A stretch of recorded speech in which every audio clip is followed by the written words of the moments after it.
बदनापूर येथे घडलेल्या घटनेचे तीव्र पडसाद सध्या सर्वत्र उमटत असल्याचं पाहायला मिळते। हजारोंच्या संख्येने नागरिकांनी आज सकाळपासून रेल्वे ट्रॅक आणि रस्त्यावरती उतरून आपला संताप व्यक्त केला। या घटनेसंदर्भात अधिक माहिती देण्यासाठी राज्य महिला आयोगाच्या अध्यक्षा रुपाली चाकणकर यांनी पुण्यामध्ये माध्यमांशी संवाद साधला। झालेल्या घटनेच्या लवकरात लवकर पाठपुरावा करून ही केस जलद गती न्यायालयामध्ये चालवावी असे निवेदन महिला आयोगाने गृहमंत्र्यांना दिल्याचं यावेळी रुपाली चाकणकर यांनी माध्यमांना सांगितलं आहे। घडलेली घटना ही अतिशय संतापजनक आणि दुर्दैवी अशी घटना आहे। या घटनेचे पडसाद आपण पाहतोय आज पालकांमध्ये उमटताना दिसतात। राज्य महिला आयोगाला ज्यावेळेस याची माहिती समजली तेव्हा तातडीने आम्ही यामध्ये सुमोटो दाखल केलेला आहे। आरोपीला अटक करण्यात आलेली आहे।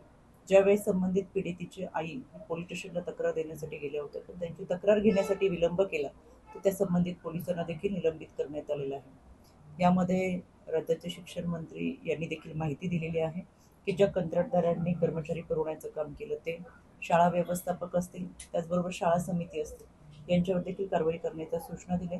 राज्याचे गृहमंत्री आदरणीय देवेंद्रजी फडणवीस साहेब यांनी हा सगळा तपास पारदर्शकपणे पार पाडावा यासाठी खरं तर फास्ट ट्रॅक कोर्टाच्या प्रोसेसच्या माध्यमातून आणि SITची समिती गठीत करत तातडीने व्हावा यासाठी देखील सूचना दिलेल्या आहेत।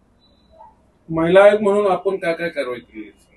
यामध्ये राज्य महिला आयोगाच्या वतीनं ज्यावेळेस आम्हाला माहिती समजली त्यावेळेस आम्ही तातडीने सुमोटो दाखल केला आणि यामध्ये तपास अधिकारी आहेत त्यांच्याशी संपर्क साधत आरोपीला अटक करण्यासाठीचं खरं तर आमचा पाठपुरावा होता। यामध्ये आरोपीला अटक करण्यात आली आहे। पण अशा घटना घडू नयेत, घटना घडून गेल्यानंतर आपण कायद्याच्या चौकटीतून कारवाई करतो, पण घटना घडू नये यासाठी खरं तर आमच्या राज्य महिला आयोगाची भूमिका असते आणि म्हणून आम्ही शाळा कॉलेजच्या प्रत्येक कॅम्पसमध्ये सायबर सुरक्षा माध्यमात असेल, शिक्षक पालक संघटना असतील, बीट मार्शल असेल, भरूस असेल, दामिनी पथक असेल, या सगळ्यांच्या माध्यमातून शाळेच्या कॅम्पसमध्ये सुरक्षित ठेवण्याबरोबरच 1091 हा टोल फ्री क्रमांक विद्यार्थ्यांसाठी आहे। याबाबतची जनजागृती करण्याचं मोठ्या प्रमाणातलं काम हे आम्ही करतच असतो। पण त्याचबरोबर या सगळ्या घटनांचं प्रमाण पाहता आता पालकांनी देखील जागरूक राहणं गरजेचं आहे, कारण की प्रत्येक महिन्याला शिक्षक पालक संघटना अस्तित्वात असताना सुद्धा त्याच्या बैठका होतात का?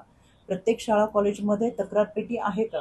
आणि ही पेटी असेल तर त्यामध्ये तक्रारी येत असताना जी समिती गठीत केलेली असते समितीच्या माध्यमातून त्या तक्रारीचं निवारण केलं जातं का हे पाहण्याचं काम देखील आता खरं तर पालकांनी जागरूक राहून करणं आहे। प्रशासन त्यांचं काम करतच असतं, पण पालकांनी देखील आता याची माहिती आपल्या विद्यार्थ्यांच्या माध्यमातून घ्यावी।